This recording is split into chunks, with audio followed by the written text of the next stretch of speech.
Gujarat Rajasthan border પાસે અકસ્માતની ઘટના સામે આવી છે। ભેસલા ગામ પાસે બાઇક અને ઇકો કાર વચ્ચે અકસ્માત સર્જાયો છે। અકસ્માતમાં 3 લોકોના ઘટના સ્થળે મોતની જે માહિતી સામે આવી રહી છે।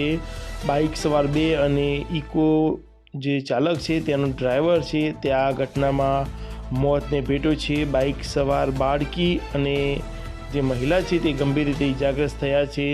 ઇજાગ્રસ્તોને સારવારથી હોસ્પિટલ ખાતે ખસેડવામાં આવ્યા છે। ઇકો જે કાર છે તે સાઈડના ગનારામાં ખાબકી છે। બાઇક સવાર મૃતક અને ઇજાગ્રસ્ત પરિવાર મોડાસાના મુલોજ ગામનો હોવાની જે પ્રાથમિક માહિતી પણ સામે આવી રહી છે। તમામ ઇજાગ્રસ્તોને રાજસ્થાન હોસ્પિટલ ખાતે ખસેડવામાં આવ્યા છે।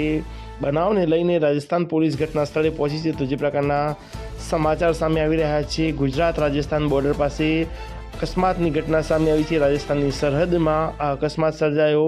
ભેસલા ગામ પાસે ઇકો કાર અને બાઇક વચ્ચે અકસ્માત સર્જાયો, જેમાં 3 લોકોના મોત થયા હોવાની જે વિગતો સામે આવી રહી છે। તો બાઇક સવાર 2 અને ઇકોમાં જે સવાર ડ્રાઈવર છે તેનું ઘટના સ્થળે મોત નીપજ્યું છે।